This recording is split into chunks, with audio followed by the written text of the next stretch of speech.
who knew that there was mathematical structure to our language, right? Like everything we know, all of our knowledge ultimately gets encoded in language. That's, by definition, it's how we learn, it's how we communicate, it's how we share information as humans. And, these LLMs are taking advantage of the fact that there is structure in this language. And if you represent that structure in a really high dimensional way, then you can basically learn what everything that humans have learned. We're at the early innings of what's going to be, I think, the most profound technology shift that we will undergo in our lifetimes. Maybe the last one we'll undergo, who knows?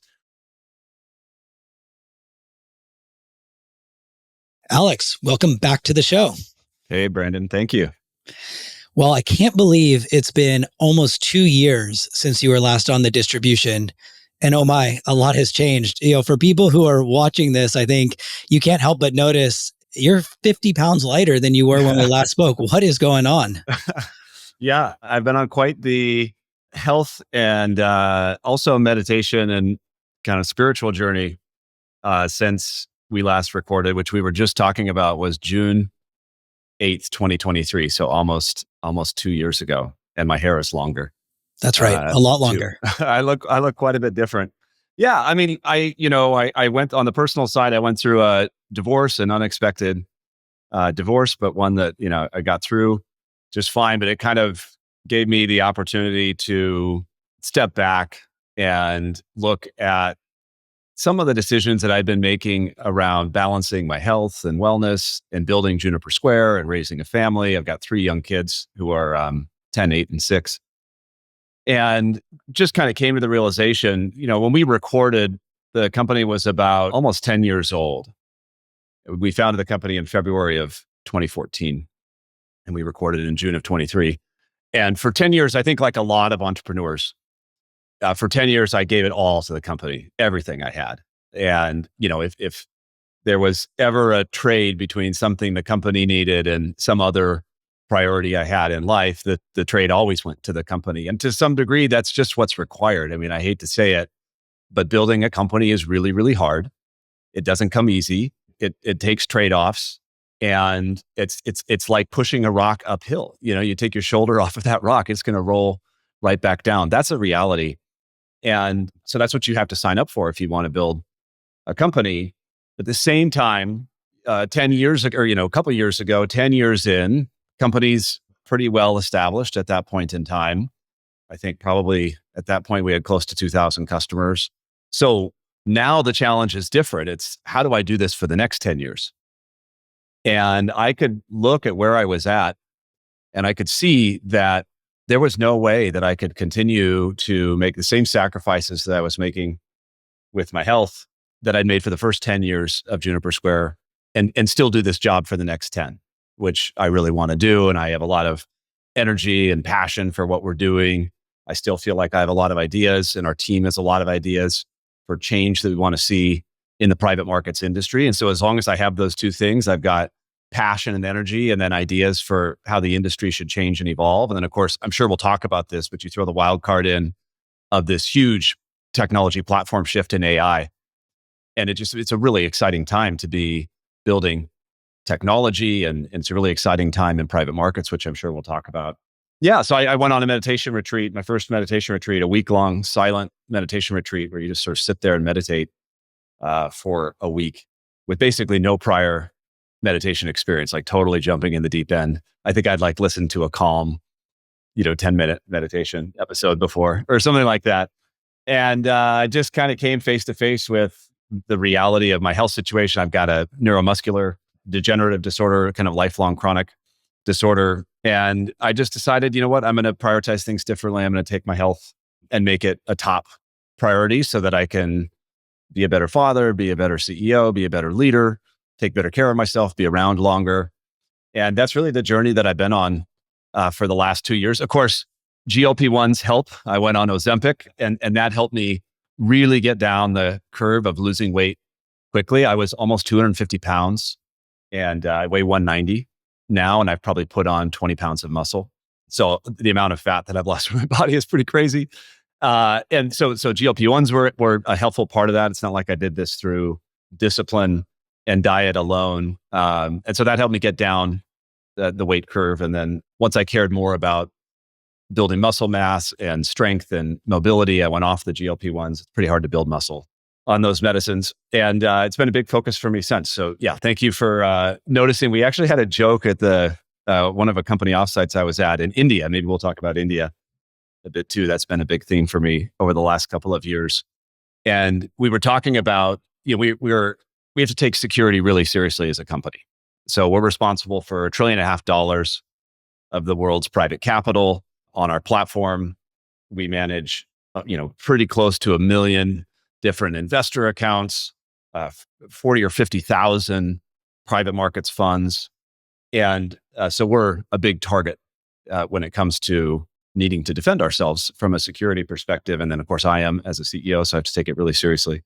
So we put our employees through a lot of training on security and just vigilance and awareness. And one of the employees was joking that I look so different now, pre and post, that it's like, we've got to go back. We got all these videos that are like training videos and stuff, and it's me delivering this content. And the employees are like, we got to update this because people are going to wonder who this fat, inflamed, swollen guy is that's giving these talks. But yeah, I feel like, to say that I feel 10x better, I don't think would honestly characterize it. I feel like 100x better than I used to. I gave up alcohol too as part of this process, Brandon.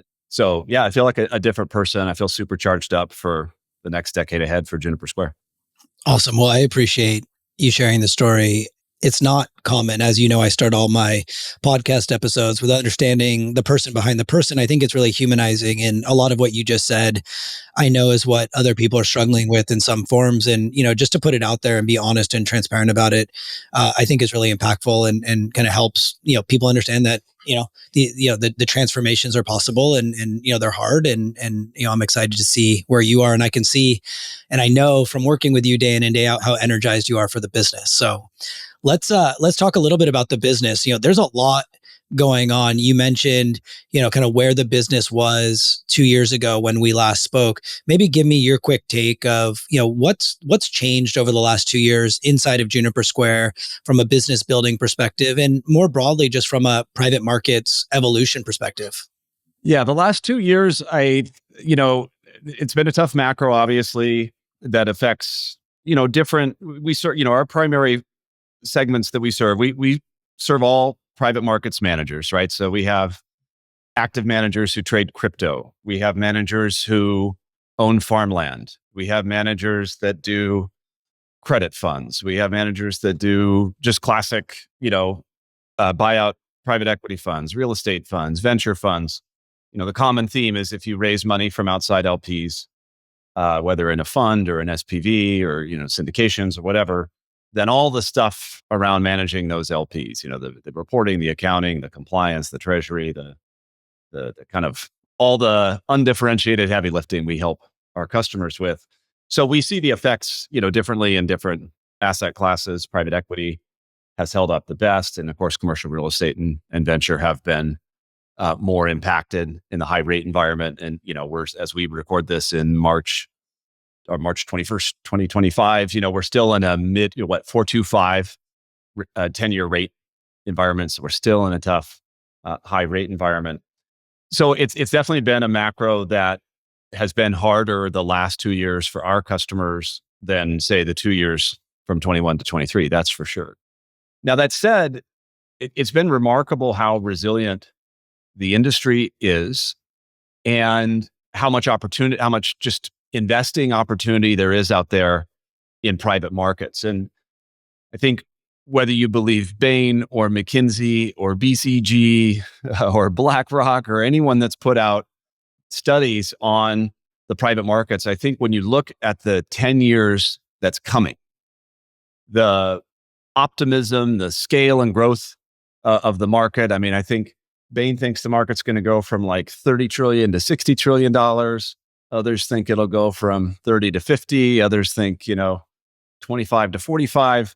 Point is, you've got a market in the scale of tens of trillions of dollars growing at a compound annual growth rate in the mid and sometimes high teens. You just don't see that very often in markets of that size. And of course, we all know what the story here. The story is that the opportunity is in the private markets, right? I mean, if it is really hard to beat the indexes investing in the public markets as an active manager. It's just really, really hard at this point. The public markets have become so efficient. And when you rotate your focus and you look at the private markets, the opportunity abounds for active managers.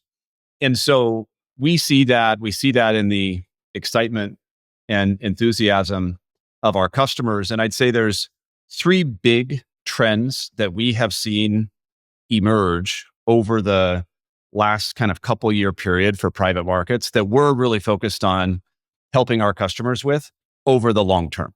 Okay.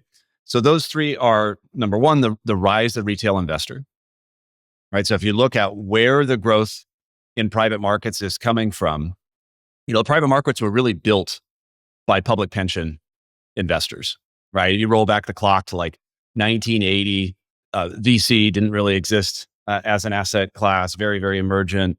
Commercial real estate as an professional investing asset class, didn't really exist. The whole like KKR, all those kind of like great leveraged buyout stories from whatever that was, like late 80s, early 90s.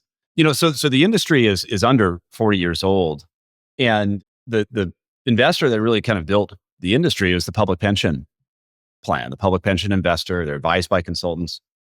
And those investors just had a certain set of expectations for managers, right? They wanted to write really big checks. They were fairly passive, right? They're a pension plan. They've got other things to do. They're advised by consultants who were giving them the sort of advice and helping with reporting and all of that. And those investors are largely tapped out. If you look at the secular trends for growth in the private markets industry, it's not coming from pension investors, right? It's coming from the retail investor, right? Coming into the asset class really for the first time. And we've seen Blackstone and Apollo and Starwood and KKR and a number of others really pioneer these 40 Act registered funds and selling them through the wealth channel to really significant results. And we can talk more about that. We've dabbled in helping our customers with this. And then, of course, the other part of the growth is coming from what we call or consider active investors, family offices, sovereign wealth funds, endowments, foundations. These are investors that have a different set of expectations for the private markets manager than the investor who built the asset class over the last 30 years. And we can talk more about what those expectations mean, but we believe it's going to drive profound shifts. There's going to be a whole technology upgrade cycle that's driven by the need for managers to deliver a public markets like investing experience to this new class of LPs that are driving the growth in the industry. So if you want a slice of that $30 trillion pie of growth that's coming in the industry, you're going to have to evolve. You're going to have to invest in technology and infrastructure. And we want to support our customers in that. So the first big trend is retail. Second big trend is AI, right?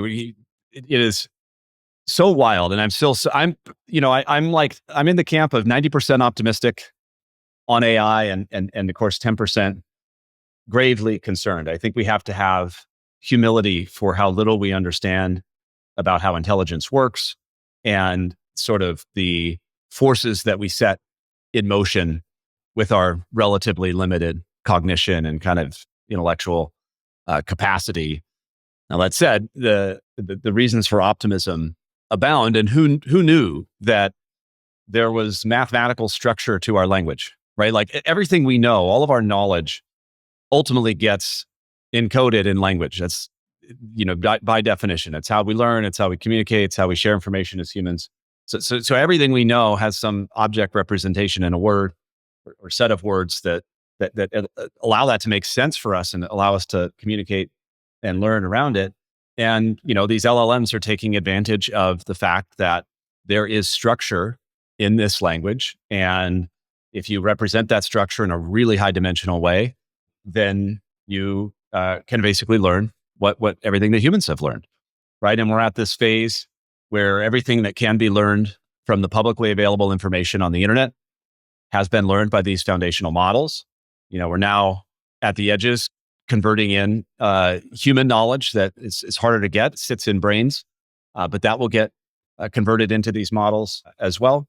And so we're at the sort of, early innings of what's going to be, I think, the most profound technology shift that we will undergo in our lifetimes. Maybe the last one we'll undergo, who knows? And so it's a really exciting time for us and for our customers. And, we're a tech company that's also a fund administrator. There aren't many like us.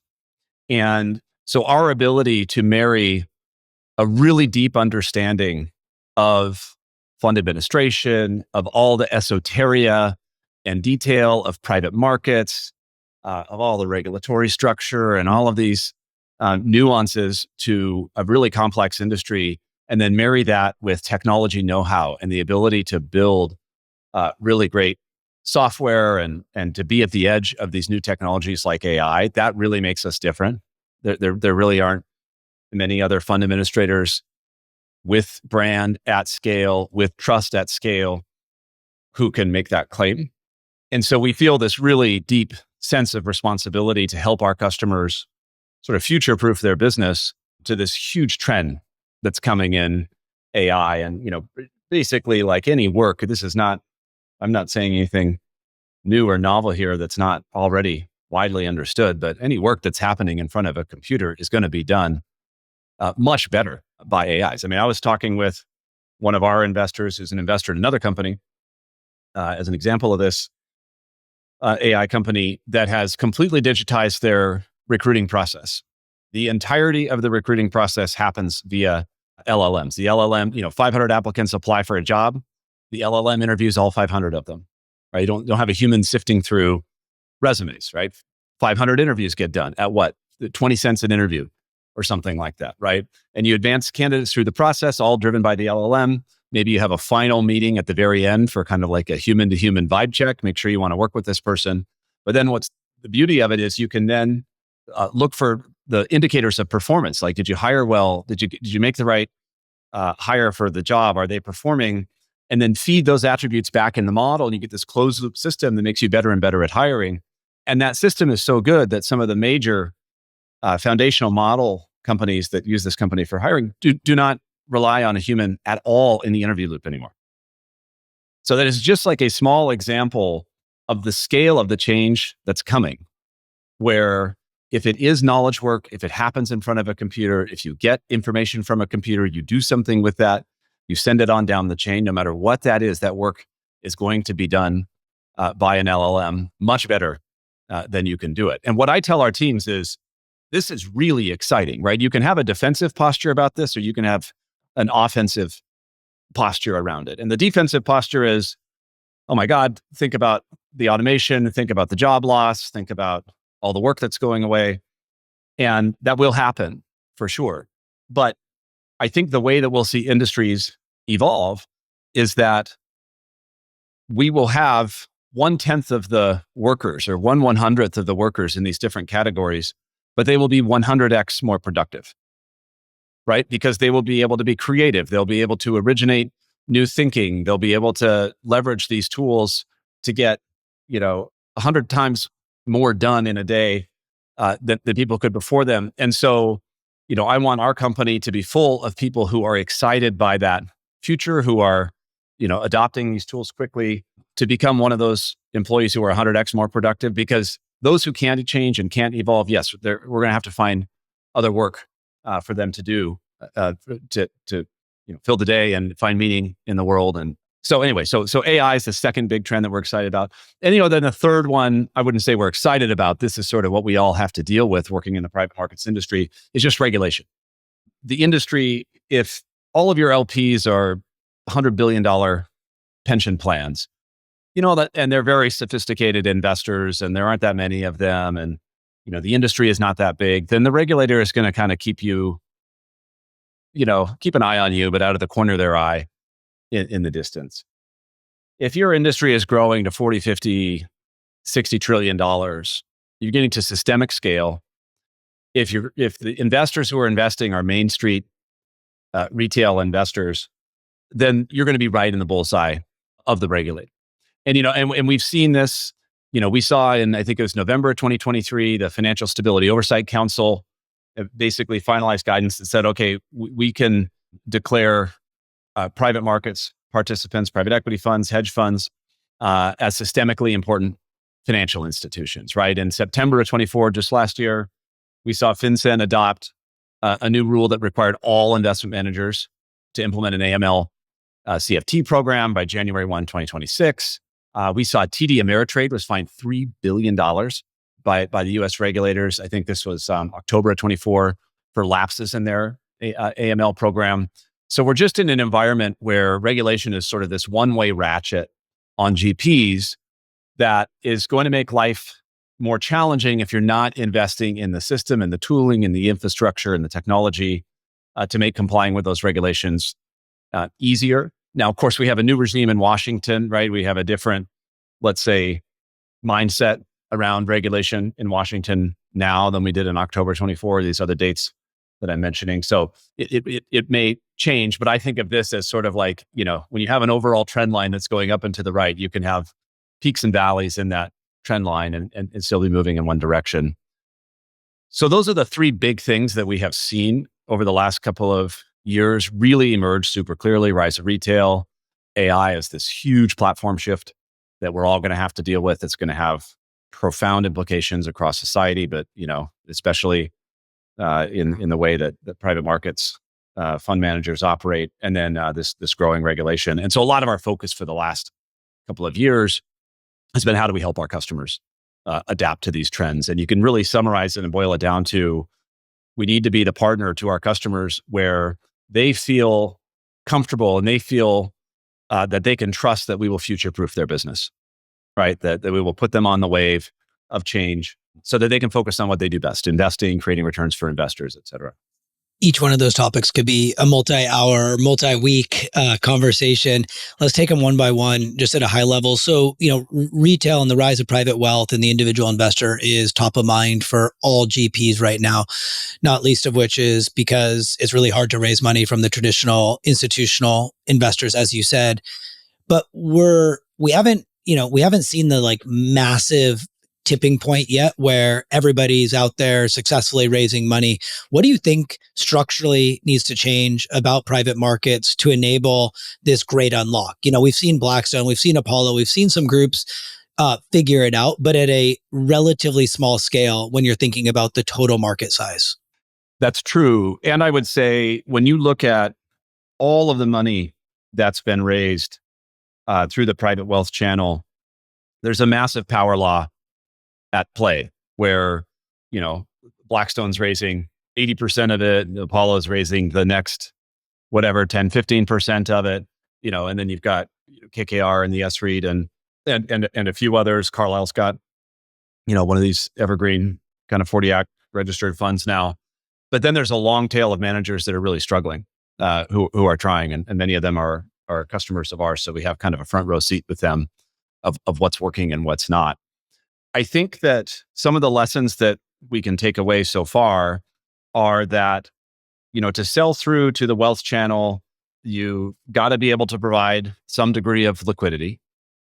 It just makes the whole conversation between the advisor and the retail investor a lot easier, a lot more comfortable, a lot more like what they are used to with mutual fund investing or other kind of open-end investing in the public markets. Number two is we've had a lot of managers that try to attack the wealth channel with these 3C7 exempt funds, right? Where if you rely on that exemption, you're agreeing not to take the fund public via an IPO, but you're also agreeing to a qualified purchaser exemption. And those have struggled a lot more than the classic kind of 40 Act registered funds. And so that is something that we have seen with our customers and what's been working and what hasn't. I think third is the importance of investing in building a brand. And this is a new thing for GPs, right? The industry is called private markets and they've been private for good reason. And a lot of GPs like to be private. And that's, if you really want to sell through to the wealth channel, the retail channel at scale, people have to know who you are. And this is a new discipline. Not every manager is going to want to do it, right? I think Mark Rowan of Apollo is on record saying they spent $1 billion over the last 3 years, kind of building out their retail distribution efforts. And so there's not many managers that are in a position to invest like that, who want to take that kind of risk. And I think one thing that's important that we see, we serve, a couple, 22, 50 managers, something like that. So we have a large base of managers in our customer roster. Many of them are these incredibly performing, let's say, middle market managers who are pursuing strategies that work amazingly well in the scale of, $1 billion to $10 billion of capital deployment every 3 to 5 years or something like that, right? But they're never going to scale to $100 billion a year, definitionally, right? The return will kind of arb out if you try to scale them in that way. And so in aggregate, those managers are doing incredible things, but any one of them is just not big enough to take on the marketing, the sort of CapEx and the marketing investment, the distribution investment to really attack the wealth channel. And of course, we're trying to work with these customers to say, what role can we play in helping aggregate and give you guys a force multiplier, in the collective that any one of you, it's hard to achieve on your own. And we can talk more about that. And then I'd say the last piece is the technology and data, which is where we come in, right? It's, you're raising through intermediaries when you're raising through the wealth channel. You're dealing with wirehouses, you're dealing with broker dealers, you're dealing with RAs. They are going to have certain technology requirements. They're going to have certain reporting and data integration requirements. And that's a new muscle for a lot of GPs to build, especially when you're talking about, let's say you built your business raising, whatever, $1 billion fund by raising 10 checks on average of $100 million. And now you're going to try to raise checks at $50,000 to $250,000 per. That's a very different business model and very different count of investors. And all of a sudden you got to think something I used to do with a count of 10, I have to do with a count of 10,000. And the only way you can meet that need is by investing in technology and infrastructure. And that's the role that we see, is to sort of, for ourselves, for our customers, is to kind of be that router where a GP can say, I want to raise money through any channel, right? Including some of these aggregators, right? That are pooling up RAs and, like Moonfair in Europe, or iCapital or Case here in the United States, directly through the wirehouses, through their own direct efforts. So they can raise money through any channel and then report to those investors through any channel, and they don't have to worry about it. We will worry about that for them. We'll worry about the reporting requirements, the compliance obligations, integrating with DTCC, all of that stuff. So they can just focus on what they do best. So that's sort of, I guess, a few points. There's no like one silver bullet. It's like there's a bunch of things that managers have to get right to be successful here. So the point about the kind of omnichannel distribution, or the kind of, the different sources of capital, I think often leads to confusion, because you're right. When people talk about raising money via the wirehouses or raising money via aggregators, technology always comes up. Each of these kind of constituencies has their own technology stack. So maybe in kind of layman's terms, how would you what is the mental model you would offer to a GP who, wants to move from being institutional to private wealth, who wants to have flexibility to raise money, wherever, through whoever, from whatever source, but yet is being randomized by what seems like a overwhelming set of technology obligations, because everybody has their own preferred system or vendor. And where do we fit into the mix? How should they be thinking about their distribution strategy writ large as it relates to kind of optimizing for being ready or in pole position to take advantage of the wave of private capital, private wealth that's coming for private markets? Yeah. Well, I would tell GPs to give us a call. That's the first thing that I would say. But I guess you asked, what is a mental model for this? The mental model that I see, a great mental model, is TurboTax. So what is TurboTax? It's a online tax filing software system provided by Intuit, where they've done the really hard work of mapping 50 different US states and however many different US counties and the cities like San Francisco that have certain tax requirements. And they've done all of that work at the ground level to map this heterogeneous set of different requirements, and then to provide that via this common, easy to use interface for the user. So it doesn't matter whether you're filing in Montana and California and Florida and New York or whatever, the software can just sort of handle that for you. And that's the mental model that I would offer for how we're approaching this, which is the GP shouldn't have to worry about this at the end of the day, like whether it's California or New York tax code, or whether you're raising through this wirehouse or that wirehouse or this channel or that channel, or it's, a Cayman-based fund or a Lux-based fund, or, that level of detail we should handle for them. And that includes how they do the marketing in a compliant way. That includes how they gather the subscriptions in a compliant and easy way that meets the requirements of the advisor, which are onerous or can be. And then how they get the information back, the reporting back to the LPs, and including how you facilitate trading. Because we know for a fact that providing liquidity, and not every private market strategy is going to be receptive to liquidity. Like if you do seed to Series A investing in venture capital, it is virtually impossible to run that strategy with an open-end vehicle, right? You're getting capital recycled to you when companies are going public, 10 years after you made the investment, and you don't control the timing of that. Whereas if you invest in loaning companies money at 13%, whatever, SOFR plus 550 or something like that, then you're getting yield and you can run an open-end fund. And so, but we know that liquidity is going to be a key requirement to get right in order to access this channel. So yeah, I guess those are, that's sort of how I would say. But at this most simple level, the advice, if we're doing our job, then it should be that the GP can just call us and we can help take care of this for them. And we're going to spend $200 million in R&D over the next 5 years, just in this area of helping private markets GPs get connected to this public markets infrastructure so that the investing can happen digitally in these secure workflows, and the managers can focus on what they do best. So just picking up on that thread, you mentioned earlier, fund administration, you mentioned 200 million in R&D, kind of a lot of, when we last talked, our fund administration business was much more modest than it is today. It's grown substantially over the last 2 years. We have several hundred billion of assets under administration today, 300, 400 unique fund managers for whom we administer one or more investment vehicles.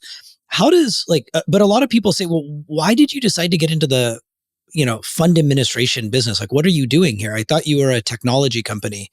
Maybe explain the thinking and, was it intentional? Was it happenstance? Like, how did we get to this point?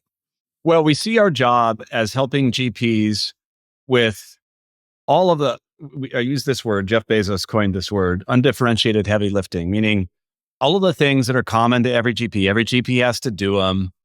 They're undifferentiated, doesn't matter. It's not going to affect how you raise money, how well your capital call process is structured, provided it meets some minimum bar for security and so forth. And our view is that these are all services that GPs should rent versus own. And that the vision we should be in is the scarcity here of being a GP is having good judgment. It's being able to make good investments, to make good buy decisions, to make good sell decisions, and then to manage the assets with some degree of operational alpha, whatever that means for the investing strategy. That is the thing that is rare. That's the thing that's special about GPs. They facilitate that through relationships, longstanding, deep, hard to build relationships in different industries. That's another thing that's really differentiated and critical about being a GP. So if it's about the investing, it's about the relationships. That's what makes the GP special. And then if it's not those things, then it's a distraction, right? If it's the accounting on the funds, or it's if it's the KYC process, or the AML, or the filing with the Lux regulator. I mean, come on, these are not things that a GP should even be thinking about, right? They should have a partner where they go, you know what? I know that my partner has got this, and I trust them, and I've been working with them for a long time. And that's our mental model for how this should work for private markets GPs. And so when you have that mental model, then your job is to deliver the outcomes that the customer wants. And a lot of times what the customer wants is a complete solution. They want their fund administered. They don't want a SaaS tool to help them do the accounting on their fund better, right? So everything we do always has a technology component underneath it. And in the fullness of time, especially now with AI, we believe that something like 90% of the work that's being done by humans today in and around the operations and management of a fund will be done by machines.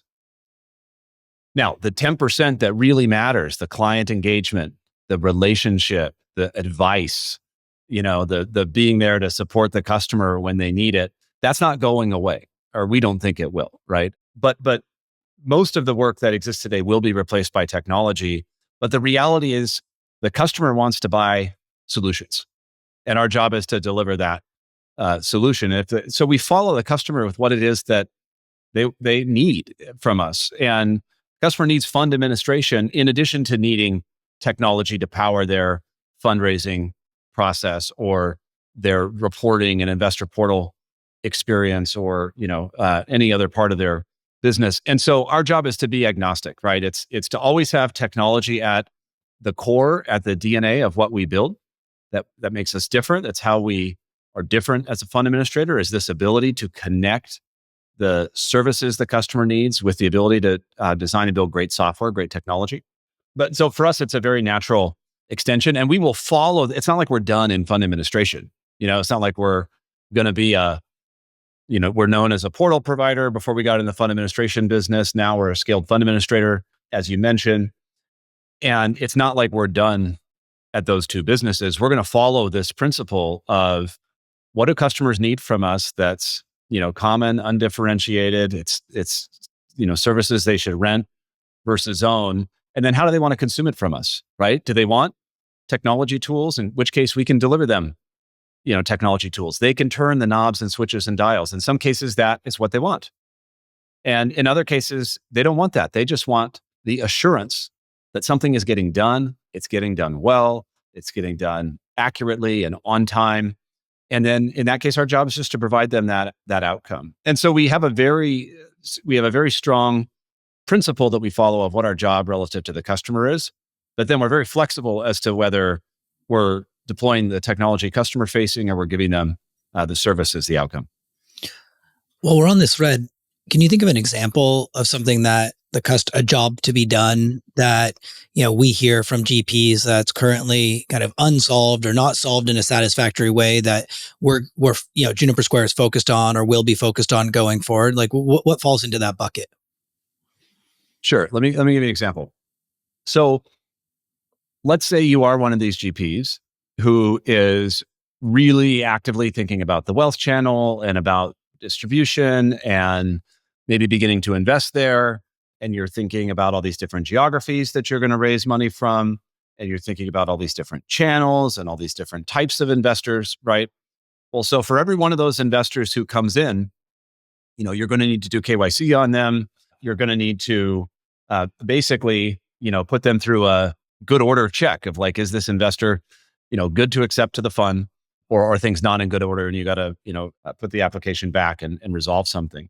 So sometimes what the customer wants is there's a lot of complex tooling and workflow and data gathering that we build, the infrastructure that we build so that like an LP can show their driver's license to a camera, right? And, or their passport or whatever.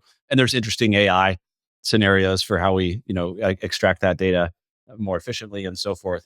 And so you could say to the customer, hey, do you want to run and operate all this tooling yourself so that you're doing your own, NIGO checks on investors and, or do you just want us to deliver that outcome for you as a service? Do you just want us to say, here are today 100 investors that are in good order, that are ready to put into the fund. And yeah, we're using the technology ourselves, but we're also providing you this service and this assurance layer over the top. And 9.5 out of 10 customers, they want the outcome when they really think about it. Because they're like, wait, I don't want to be operating a 747 cockpit for all these different areas of my business. I want a partner I can trust, who does really great work, who can support my business in all the different areas it needs to be supported, who's technology first, right? People care about the technology being good. They care about the LP having a good experience. But after that, they want the outcome, right? And why would you not want that, right? So that's an example. And but there's 1,000 little areas of kind of running and operating a private fund that are similar to that.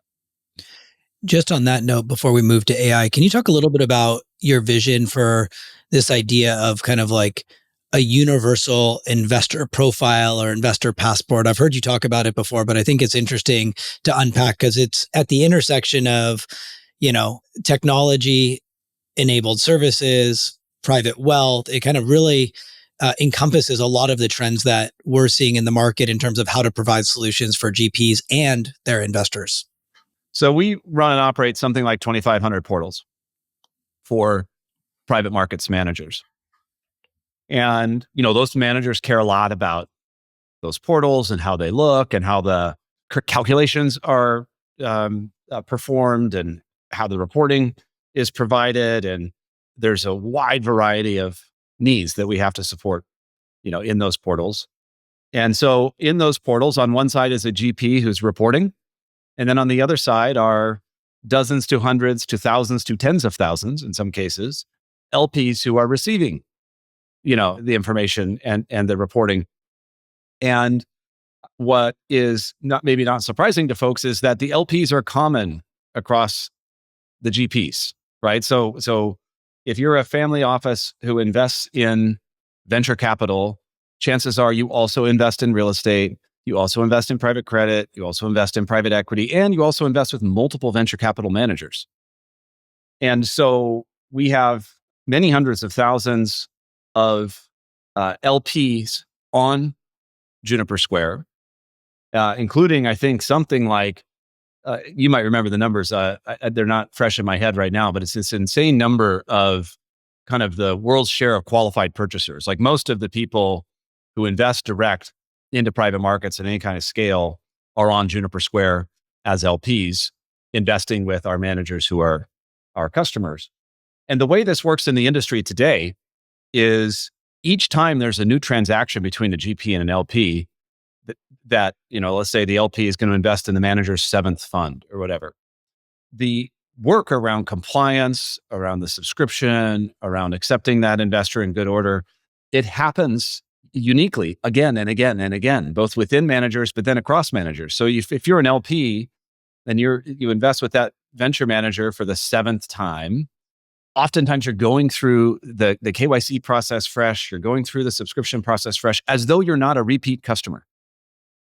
And then if you've done that with one venture manager and you've gone through the painful process of building out that investing profile, and now you want to go invest with a private equity manager, you don't get to reuse all that data. Now you do it again with the private equity manager.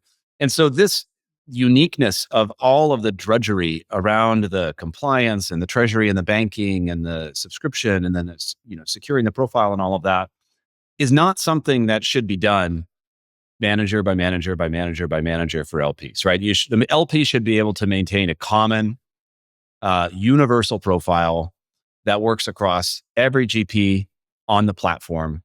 That's a big area of focus for us. We run and operate. If it's not the world's largest network of portals, then it's pretty darn close to it. So we're a really significant, share of the overall private markets ecosystem. And so we think we can play an important role for our customers and for all of their LPs and just making this whole process a lot easier. And the kind of mental model to get to for how this should work is just like when you buy on Amazon, eventually you get all your addresses stored in there and all your payment methods stored in there. And you set up one-click settings and you buy something literally by just clicking the one-click button. And then Amazon takes care of the rest. They've got the distribution infrastructure, they've got the warehouses, they've got the delivery infrastructure, they've got your payments, they've got all your addresses, they know who you are. We sort of see our role similarly, that we should be getting to a place where LPs can one-click subscribe. All of the KYC information, all the compliance information is all a credential that's stored in the platform. And then I think if we do our jobs, all of us that are operating big platforms like Juniper Square in the private markets, if we can interoperate with each other, which we should do on behalf of the ecosystem as we build this out, then it should be the case that kind of once you complete this work once, then you're credentialed in the private markets ecosystem, and you can reuse it. We can make it available via API and so forth. So this sort of universal onboarding, universal multi-channel onboarding, and universal LP profile are really big focus areas for us in our 2025 product roadmap. Come a long way since the days that you described in the last episode with paper subdocs being FedEx to your house and, hundreds of pages of signatures and notarization and, mailing back and forth. Super, super exciting. Let's switch gears to AI. I'm curious before we dive into the topic, on a scale of 1 to 10, with 10 being, maximum efficiency, effectiveness, and utilization, and 1 being the opposite, where do you think private markets are writ large today in terms of either the understanding of the implications of AI or the adoptions of AI? Oh, 1. Okay, you didn't hesitate. So say more about that. What does that mean? Look, we're in a phase where even the fastest moving organizations that have the most sophisticated technology and IT departments, it's still very early innings for them. And one of the things about AI that's important for people to understand, especially, those of your listeners who they're technology decision makers, but they're not necessarily technologists, and the thing about AI is it is very easy, extremely easy to make an AI demo of something that looks really good in the demo. And it is very, very hard to get that thing from looking good into a demo, into production, working in the live environment with Six Sigma reliability and accuracy every single time so that you can trust it and change your work as a result of it. And this is going to be a solved problem. I'm not saying we're going to be stuck behind this forever, just to be clear.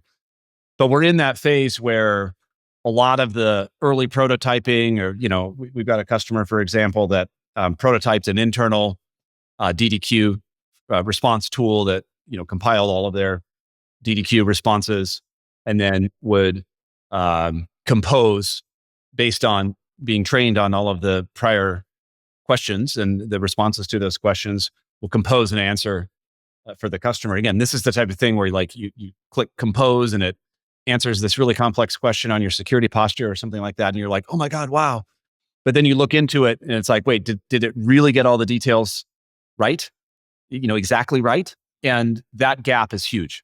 And this particular customer went from being extremely enthusiastic to, after a couple of years of working on this problem, being pretty disillusioned with how hard it is. And so I think we're in that phase for a lot of folks where there's a lot of early prototyping happening, and then we're trying to get useful applications into production. And that's true generally. Like, that's true at Fortune 500 companies. That's sort of what's going on more generally.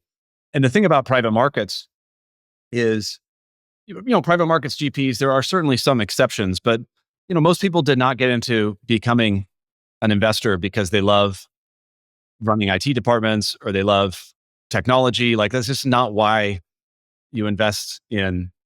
That may be the case for some venture capitalists, but certainly that's not the case for a lot of private equity, let's say, or private credit or real estate investors. They love the deals. They love, the investing.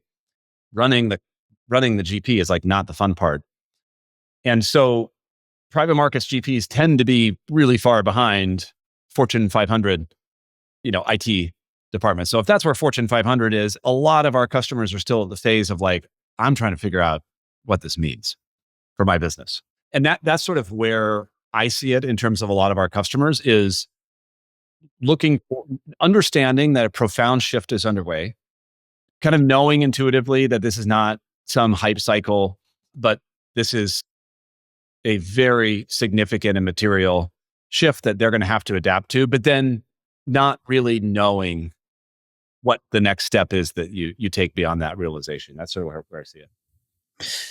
So a lot of people look to you and look to Juniper Square as a thought leader around technology and around AI, but not everybody has the opportunity to sit down with you and ask you for advice one to one. So now imagine for a second, I'm the managing partner or the COO or the CEO of a private equity firm, real estate, doesn't matter.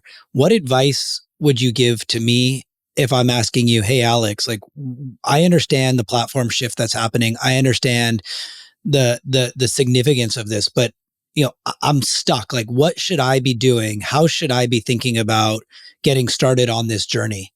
Well, a useful distinction that one can think about here is um, what do you want to rent versus what do you want to own?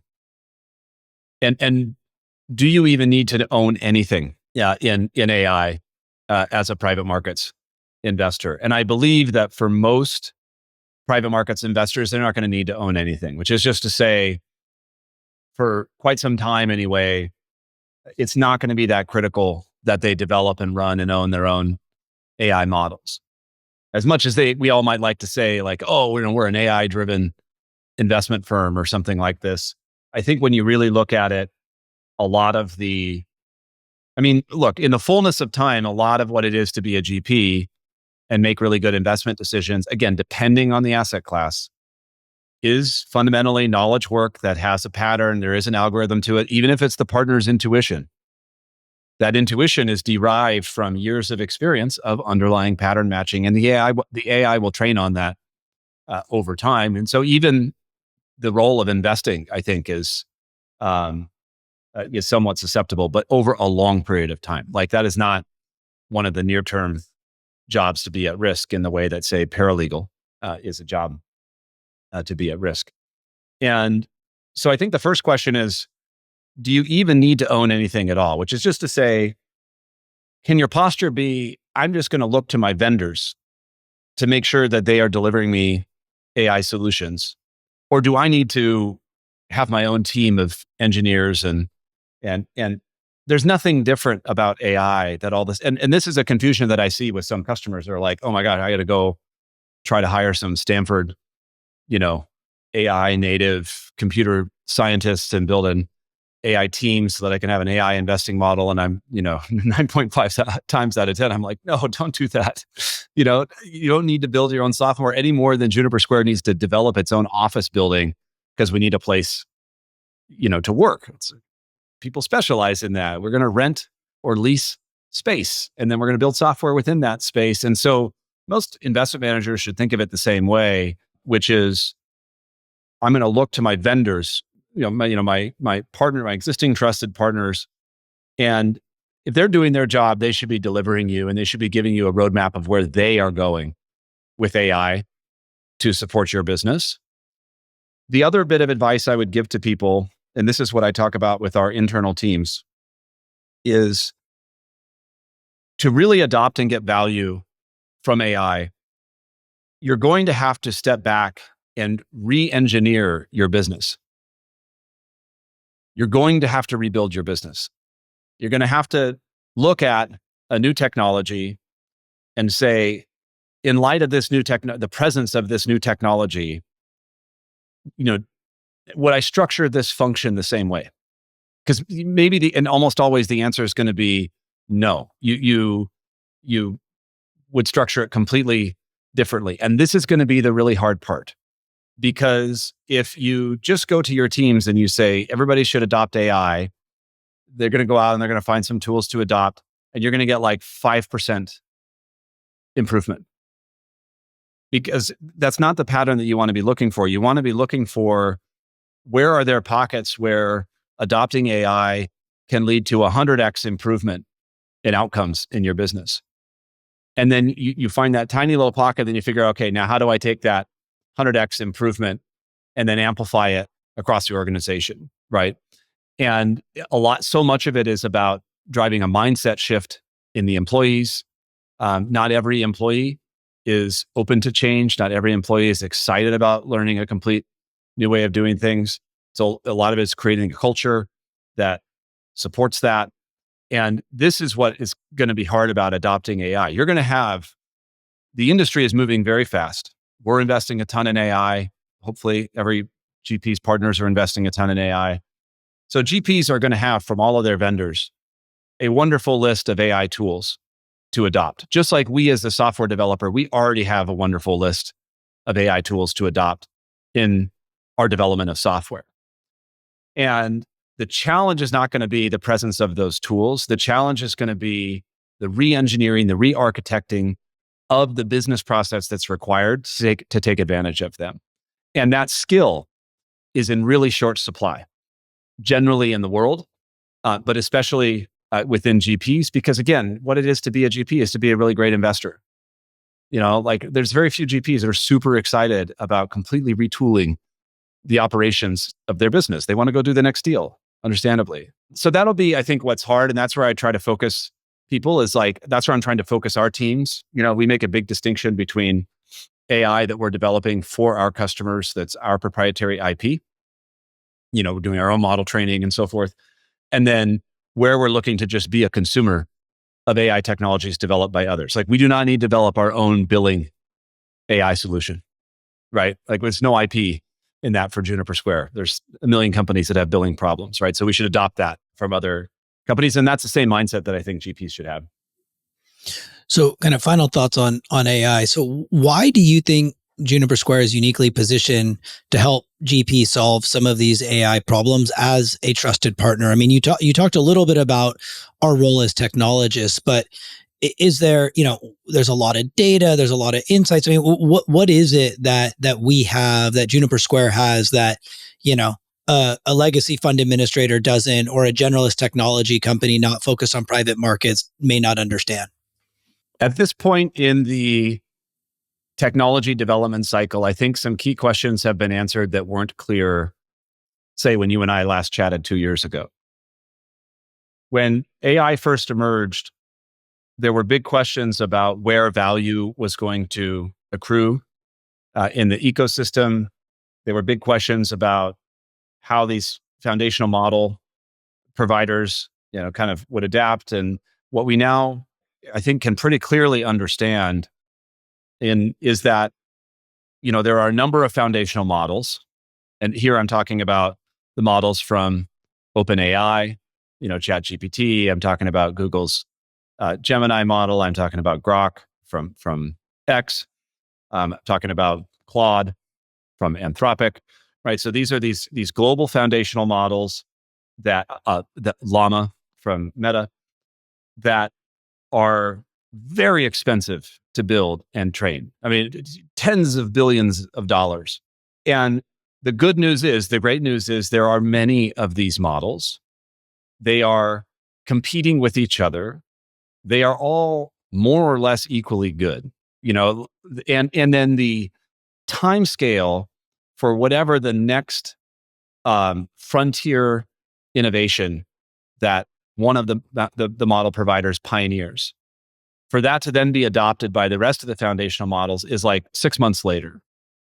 And then there are free versions of these foundational models, Llama from Meta, Facebook, being a great example, that are, just even 2 months behind the premium paid, expensive ones. And so you have this massive sort of Moore's law on token pricing of compute. You've got the hyperscalers all spending $50-100 billion in CapEx building out the compute infrastructure. And so at that layer of the compute and the foundational models, you have super intense competition. You have a Moore's law for pricing. You've got a choice of a wide range of models. They're all training on the same global language data that's available to everybody.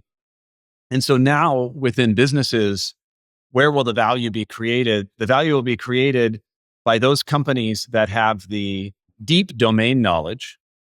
So let's say they know fund administration, this really esoteric, complex subject area, really, really deeply, as we do. It's hard for the foundation models to go pick every little corner like fund administration and train and become an expert on them.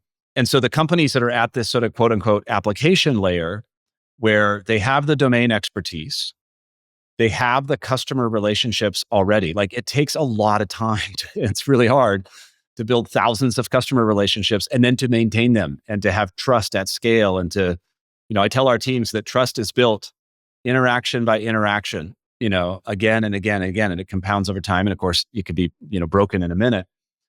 Yeah, but that takes time, right? That takes decades. And so the companies that have domain specific knowledge, they have customer trust at scale, they understand these really complex esoteric workflows that the foundational models aren't going to hit. And then they have ideally data to train on that is unique that the foundational models don't have, so that you can take the foundational models, you can do the fine tuning on applying the general AI capability into a domain specific application. Those companies are very well positioned to succeed with AI. And then the last ingredient is the data organized, readily available, structured. We made some, really disciplined decisions in the early days that we're really happy with now, with the benefit of hindsight, around doing a lot more work with our customer data. We have more than 1 million active positions. I think we have another 2+ million completed positions. So something like 3 million in total positions in private markets that all have a stream of cash flows associated with them and all these details. And we've done the really hard work, customer by customer, fund by fund, position by position, to normalize all this to a kind of a global private markets data set. And that type of work of having a big, unique data set to do the fine tuning and the training of these foundational models is really critical. If you're a fund administrator that just says yes to every customer and you work in there, a general ledger environment, and every customer is set up differently, you are not in a position to take advantage of this because your data's not organized. And you got a huge 10-year project to go get your data organized before you do, and you're on the wrong side of this trade. You're not going to be able to move fast enough. And that's the other thing that I would just say is, I think it's hard for people that aren't really, really close to what's happening in AI to understand how fast it's moving. It's insane. I mean, it's like every quarter we're in a completely different technology environment. And so when things are moving that quickly, you're going to have an advantage for a while in having a brand, having trust, having scale, having customers, having this domain specific knowledge. But if you've got 10 years of work ahead of you or 5 years of work or whatever it is to get your data in shape to be able to take advantage of AI for your customers, you got a problem. You're not going to have that long. So that's kind of sort of how I see it. So we're just about out of time. And it sounds like because of the rate of change, we're going to have to go from talking on the distribution every 2 years to maybe every quarter or every 6 months. So with that in mind, better than 2-year gap. Yeah, exactly. With that in mind, what's one prediction that you think, if we're talking 6 months from now, or one thing that you're excited about over the next 6 months or 12, let's give you some flexibility, call it over the next 12 months as it relates to the ability to leverage AI, in our business, whether that's for our own internal team's use or externally to be able to ship and share with our customers? Well, we've got a AI demo week coming up in early May that I'm really excited about. We've got 50 or so people coming to San Francisco. We're going to spend a week together in early May, just focused on AI across not just what we're building in our product roadmap for our customers, but how we're adopting it in all functions of our business. I talked about how you build customers or how you handle, let's say, support volume, that sort of thing. So we're trying to move as quickly as we can as an organization on those two fronts of developing AI solutions for our customers and in adopting AI in our business. And I would say one prediction I have is that, certainly within our application, I know this to be true. We're on the roadmap. We're on pacing to deliver this. But I think the model that people have of how do you get value from your data used to be one where you had to, say, understand SQL, understand how to query the data. Or if you didn't understand that language, you had to understand kind of the language of how do you work with these really complex charting, graphing, kind of BI analytics type tools to get value from your data. And that created this huge barrier to entry for a lot of people because these systems are so hard to use. You may have this like really valuable data set, but how do you get value from it? And a feature that we're shipping very soon that we're really excited about is the ability to query your data conversationally via chat.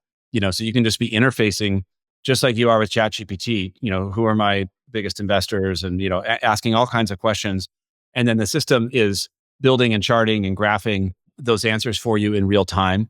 And I think that what we're going to see from that type of work is that now the limit is just your ability to ask good questions. And it'll be interesting for all of us to see who are the people that ask good questions inside of our organizations, right? Because IQ is now a commodity. It doesn't matter if you're smart. Like we all now have unlimited IQ, unlimited knowledge, unlimited working memory at our disposal. So IQ doesn't matter anymore. Whether someone's a 150 IQ or a 110 IQ, who cares? As long as they know how to use an LLM. So what does matter is, can you originate ideas? Are you creative? Are you, able to come up with new insights and ask questions of the world? And I predict that we're going to find that the pocket of people, who have those skills are both much narrower, in the organization than we would like them to be, and much more valuable. And it's going to lead to really profound changes in how we think about talent and skill and all of that. So there's just like a thought for you, I guess, to leave you with. As always, there's so much to discuss. I really appreciate you sharing the vision and a little bit of your story with me today and our listeners. And for anybody who wants to learn more about Juniper Square, what's the best way for them to, find out what we're doing, follow what you're saying and how you're thinking about the market shifts? How can people stay connected? I think LinkedIn is the best way, to connect with us, to connect with me. Follow me on LinkedIn. I'm active there and kind of posting about our journey building Juniper Square, about my perspective on AI and technology and what's happening. So Alex Robinson from Juniper Square on LinkedIn, and the company's active there. And of course, you can always find us at junipersquare.com. Excellent. And for anybody who stuck around this long, stick around for a few more minutes. I'm going to be posting a AI-generated conversation of Alex and I summarizing this conversation juxtaposed against the last one that we had in 2023, entirely generated by AI. So stick around, and that'll roll in just a minute here. Exciting. All right. Well, thanks, Brandon. It was fun. Okay, so you know how we do these deep dives? Yeah. You send us some cool stuff, Uh-huh. and we take a look. We dig in. Yep. Right? And for today's deep dive, we're going to be looking at two conversations Oh, yeah. with Alex Robinson, Love Alex Robin. who's the co-founder and CEO of Juniper Square. Big company. Yeah, and these conversations are from 2 different years. So we have one from June 2023 Okay. and one from March 2025. Gotcha. So almost 2 years apart. Wow. Yeah, that's a big change. A lot can happen in 2 years in this industry. Absolutely, yeah. Private markets are crazy right now. Yeah, so what we want to do is Okay. try to identify Yeah. some of the consistent themes that we hear from him, Yeah. right? Like, how is his thinking Right. and the way that he's talking about Juniper Square Sure. consistent between these two conversations? All right. But then also, how has it changed? Yeah. Where have they pivoted? Exactly. Where's Yeah. their focus now? And we want to do that to kind of think about how Juniper Square is positioning themselves as a leader. I love that. I love trying to think about how the best companies position themselves. Yeah. Because you can learn so much from Yeah, that. you can learn a ton from it. Oh. And we want to think about Juniper Square Okay. as a thought leader, as a cutting-edge AI company, and as a private markets leader. I love that. So let's jump in. Let's do it. Let's start with that June 2023 conversation. Okay. And right off the bat, Alex gives us some background Okay. on his career and, kind of his entrepreneurial journey. I love hearing about people's journeys. Me too. Yeah. So Juniper Square was actually his 3rd startup. Okay. So this wasn't his first rodeo. Interesting. And he says that all 3 of his startups kind of had this common theme Okay. of leveraging technology to bring greater efficiency to the market. To financial markets? Yeah. That's a yeah. huge theme, especially today. Huge theme. Yeah. So the first 2 weren't quite as successful. But he mentions that the second one gave him firsthand experience as an LP. Oh, interesting. As an LP. Yeah, writing checks to private equity and real estate funds. I see. Okay, so he's been on both sides of the table. Right. He knows what it's like to deploy capital and then to raise it and to manage it. Exactly. And that turned out to be really important because that LP experience was the catalyst Interesting. for Juniper Square. I would love to hear how that is. I think that's a great story. Yeah, he talks about this aha moment back in 2013 Okay. when he was an LP. Okay. And he was just kind of struck by the technological gap Oh, really? between public equities trading Yeah. and private equity. Yeah. It was just this night and day difference. That makes sense, though. I mean, public markets are so much more So much more. liquid, and they've had so much more time to build out that infrastructure. And he specifically mentions he was getting all these like subscription documents and stuff through FedEx. Wow. Like paper documents. Yeah. That's crazy. I know. I mean, and I know we talk about this all the time, but imagine, Yeah. you know, for someone listening, just imagine like receiving crucial investment documents Right. through FedEx and like needing to get them notarized and all this stuff. It's just so different Completely different. than the instant online access that we have today for our, you know, bank accounts, Right. for public equities, for all sorts of stuff. For everything else. It's just wild Yeah. how far behind the private markets are. Yeah. And that was the big opportunity that he saw. That makes a lot of sense. So that's what led him to start Juniper Square. I see. And so their vision from the beginning was really to kind of digitize these private equity partnerships at scale. Okay. And what he's talking about isn't just, you know, making things a little bit more efficient. Right. He's really talking about like reshaping the market. Yeah. He wants to make it way easier Yeah. for GPs and LPs to connect. And to connect through a shared digital record of ownership. That's really interesting. Because if you have a shared digital record, then it just makes everything so much more transparent. Yeah. And so much more efficient. Exactly. And so much easier to track. Uh-huh. Yeah, that's a really interesting vision. Yeah. So what did they do first? Yeah, where did they start? So they didn't jump right into creating a marketplace. Okay. And they didn't do that because they saw this problem. Interesting. And they call it the adverse selection problem. Oh, okay. Where if you make a marketplace that's open to everyone, Right. then the best fund managers, Right. the ones that everyone wants to invest in, Yeah. they don't really need to participate. They're already oversubscribed. Exactly. That's- They were already oversubscribed. Yeah. So what ends up happening is your marketplace is full of, Right. you know, not so great funds. The funds that nobody wants. Yeah. So it becomes like a used car lot Right. where you're like, I don't know if I want to buy a car from here. Exactly. Yeah. So instead what they did was they focused on building investor relations software. Okay, that's a good first step Oh, because hey. you're not trying to You're not trying to disintermediate. disintermediate. Yeah. You're just trying to make things easier. Yeah, make things easier for the existing players. Yeah. And they started specifically with real estate. Okay, that makes sense. Uh-huh.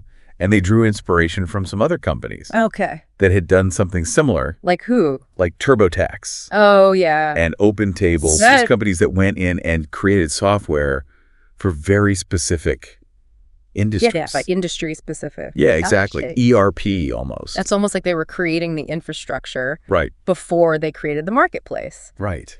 That's so I interesting. love that approach. It's like build the tools first and then see what emerges Yeah. organically. Yeah, and it's funny because Alex mentions that when he was first pitching this idea Yeah. for investor relations software, He was getting a lot of pushback. really, people didn't get it. They didn't get it. That's so funny to think about now. I know. Especially given where they are now. I know. I mean, they're massive. Huge. Huge. But it's because they had this grander vision. Yeah. They always wanted to go beyond just real estate. Okay, so what was the bigger picture?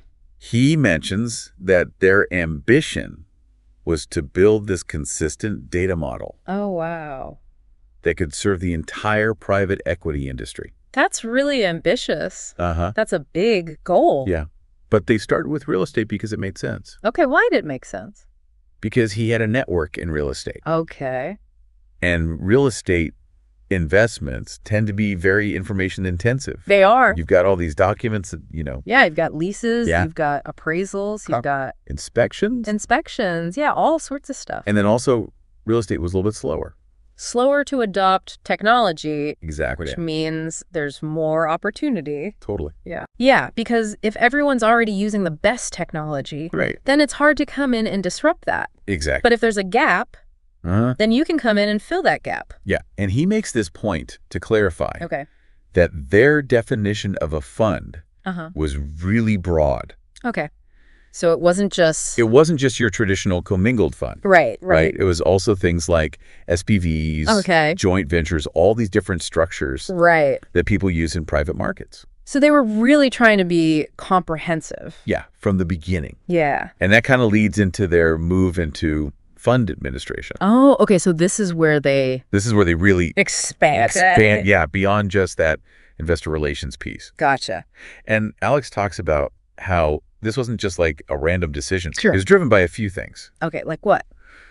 Well, first they saw that GPs needed help With what he calls undifferentiated heavy lifting. Like all the stuff that they have to do that's not really core to their business. So like the back office stuff. Exactly. The accounting, the reporting. Yeah.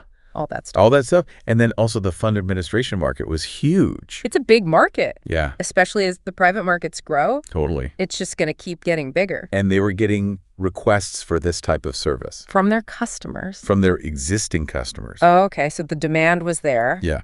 And they really believed that technology could be a differentiator in fund administration. That's interesting because fund administration has traditionally been very manual. Very manual. Lots of spreadsheets. Lots of people. Yeah, and they saw that as an opportunity. So what was their approach? So their approach was what they call modern administration. Oh, okay. What does that mean? And it's really about combining traditional service model with technology. Okay, so not just replacing people with robots, but using technology to help people be more efficient.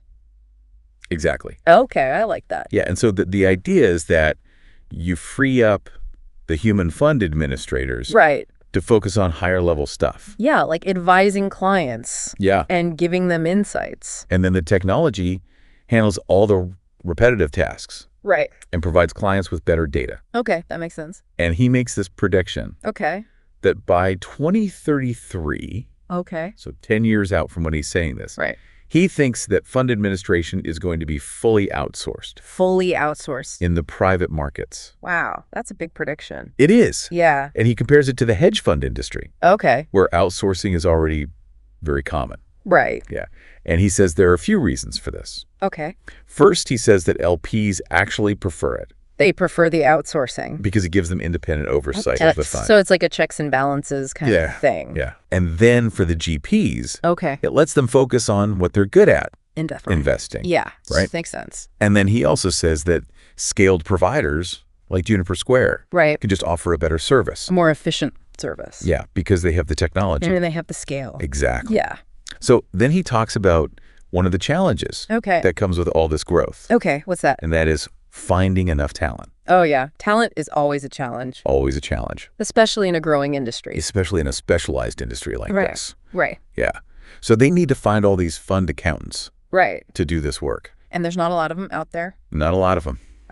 So their strategy is to recruit from universities and then also to use technology to increase their productivity. Okay. So kind of make the existing fund accountants more efficient? Yeah. And he actually says that they want to make their fund accountants 10 times more productive. 10x compared to traditional firms. Wow, that's a huge and ambitious improvement. Yeah. Yeah, it'll be interesting to see if they can achieve that. Yeah. And so they asked him what surprised him the most about fund administration. Okay. And you know what he said? What did he say? He said that it was just the complexity of building a mission-critical services business. Oh, okay. So it wasn't the technology. It wasn't the technology. It was actually the operations, the people, the processes, all that stuff. Because you can't mess up. You can't mess up. When you're dealing with people's money. Exactly. Especially in the private markets where there's so much at stake. Yeah. And he's not just talking about like building software. Right. He's talking about building a business. Yeah, a business that has to be reliable, trustworthy, accurate. Yeah, all of that. All of that. Yeah, that makes sense. And then he talks about their vision for the capital markets. Okay, so this is like the big picture stuff. Yeah, the big picture. So their goal is to broaden participation in private equity ownership. Wow. So they want to democratize private equity. Yeah. Essentially. He compares it to what NASDAQ did for public stock ownership. Right. So before NASDAQ, it was really hard. Hard to buy and sell stocks. Right. Unless you were like an institution. Right. You had to go through a broker and all that stuff. It was a huge pain. Yeah. But NASDAQ came in and made it easier. Yucky. Yeah, for everyone. Yeah. And so he wants to do something similar for private equity. Okay, so how do they plan on doing that? So he mentions a few key areas. Okay. One is reducing costs. Okay. Through automation. So like automating things like subscriptions, redemptions, fund formation. Yeah, all the manual process. All the paperwork, the Yeah. legal stuff, all that. Okay. Then he also talks about providing more efficient and diversified exposure. Okay. He compares it to passive funds. Oh, and public equities Yeah. like index funds and EPFs. Yeah, exactly. So instead of having to pick individual stocks, Right. you can just buy a basket of stocks. Yeah, and so he wants to do something similar for private equity. Okay. And then he also talks about enabling a more liquid secondary market Okay. by leveraging their scale Right. and their data. So they want to make it easier to buy and sell private equity. Yeah, after it's already been issued. Yeah. Yeah, so he paints this pretty big vision. Yeah, he does. Right. It's very ambitious. For the future of private equity. Right. And we should also keep in mind that this is June of 2023. Yes. So we're still kind of in the Yeah, we're in the middle of a aftermath of the COVID. Yeah. And the markets are still a bit crazy. Rates are going up. Rates are going up. Inflation's high. Yeah. It's a weird time. Weird time. Yeah. And Alex acknowledges that. He does. He says there's a lot of uncertainty Yeah. in the market. And this is right before like the big venture capital Bust. Yeah. So it's interesting to hear him talking about this Yeah. in June of 2023. And he actually mentions that they had raised a bunch of money Okay. back in 2022. Smart. Proactively. Smart. Yeah. To make sure they were prepared. To weather the storm. Yeah, for whatever was coming. Yeah. And he also mentions that there was a slowdown in late-stage growth funding. Yes. And a drop in new fund formation. Yeah, except for secondaries. Oh, interesting. Secondaries are doing well. Yeah, secondaries are doing great. Because people need liquidity. Exactly. And this is something we've talked about before. We have. Yeah. Secondaries tend to do well. When times are tough. When times are tough. Yeah. Because people need liquidity. Yeah, to sell their positions. Exactly. And so all of this Okay. kind of led to a shift. A shift in their focus. Okay. From growth at all costs Right. to efficiency. So they had to get more. They had to be more disciplined. Yeah. About their spending. And focus on profitability. Yeah. And that was driven by the higher interest rate environment. Yeah, because money's more expensive now. Exactly. So you can't just burn it. Burn it. Yeah, you have to. And make it last. You got to make it last, yeah. And the last thing he talks about in this conversation is AI. Oh, yeah. This is a hot topic. Hot topic. Right now. Yeah. And it was even back then to some extent. It was starting. Yeah. Yeah. This is when like ChatGPT was first coming out and people were starting to realize, oh, wow, this is pretty crazy. Yeah. And he acknowledges that it's hard to integrate these new technologies into complex systems. Right, especially in a regulated industry. Yeah, where you can't afford to make mistakes. Right. But he's really optimistic. About the potential. About the potential of AI. Yeah. Yeah, and he specifically mentions using it for things like customer support. And sales productivity. Yeah. And then also for new products. Oh, interesting. Yeah, so using AI to like analyze data. And extract insights. And extract insights from documents. Yeah, because there's so much data. So much data in private equity. Yeah. That's just sitting there. Just waiting to be analyzed. Yeah, exactly. Yeah. And he ends the conversation by talking about his motivation for building Juniper Square. What's his big why? Yeah, and it's really that vision of democratizing access to private equity. Yeah. He really wants to make it possible for more people to participate. Invest in private equity. In these markets. Yeah. Yeah. And he sees the progress that they've made. Okay. And that's what keeps him going. That's awesome. I love that. I know. It's a good story. It's very inspiring. Yeah. So that was June 2023. Okay. So let's fast forward. Let's fast forward. 2 years. To March 2025. March 2025. Okay. And right away, I noticed something different about Alex.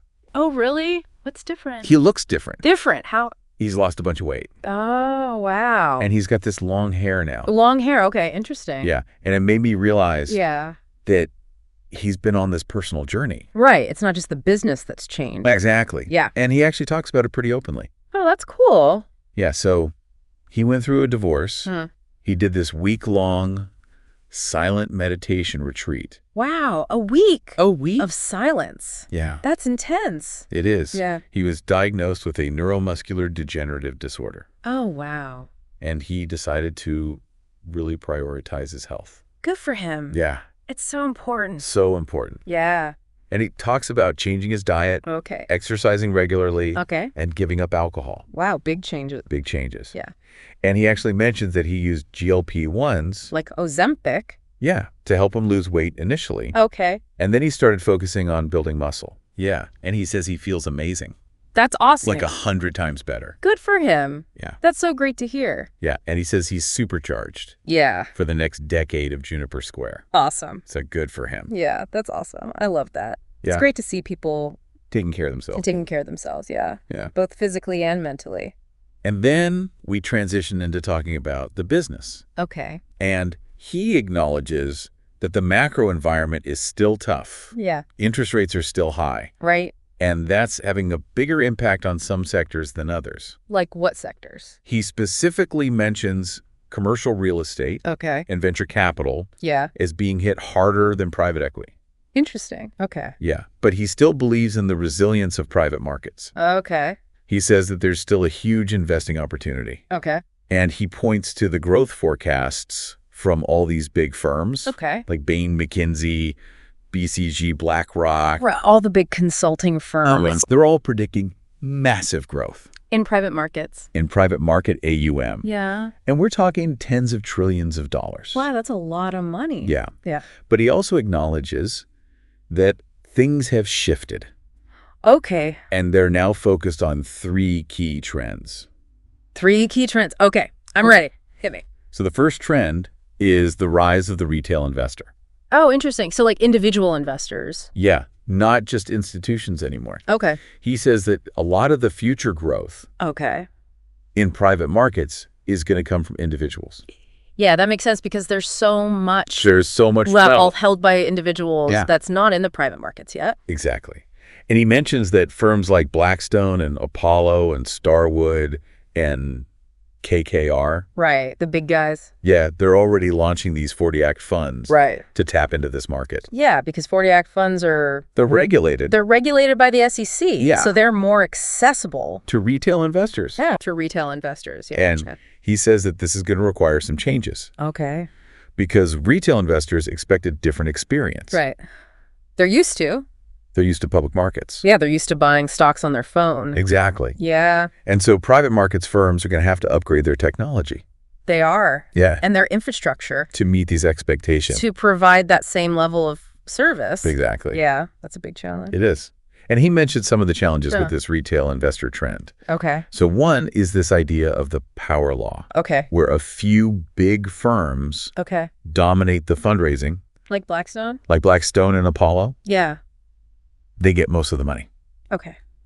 So it's hard for It's hard for smaller you firms compete. to compete. Yeah. Yeah. And then he also talks about the struggles with 3C7 exempt funds. Right. Because they're They're limited. in how many investors they can have. Yeah. And then he also talks about the importance of brand building, Oh, yeah. which can be really expensive. It can be. And then finally, he talks about the need for technology and data integration Right. with wealth channel intermediaries. Yeah. All the different platforms and Yeah. RIA firms and all that. All that stuff. Yeah.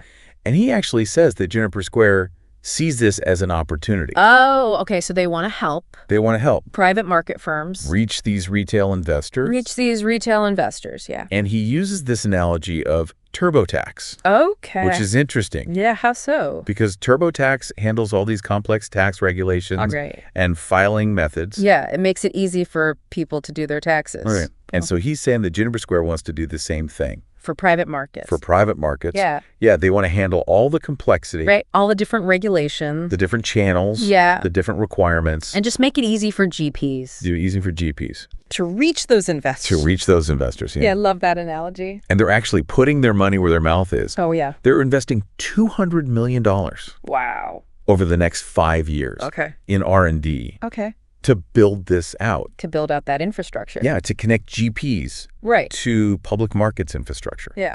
So that's the first big trend. Okay. So that was a big one. Big one. Retail investors. Yeah. Okay. What's the second trend? Okay, so the second trend is AI. Oh, yeah. Of course, everyone's talking about AI these days. I know. It's crazy. And Alex is very optimistic about the potential. Okay. But he's also realistic. Okay, so he's not just hyping it up. No. Yeah. He talks about how there's this mathematical structure to language. Interesting. Yeah, and that large language models... LLMs. Yeah, they can learn and synthesize human knowledge.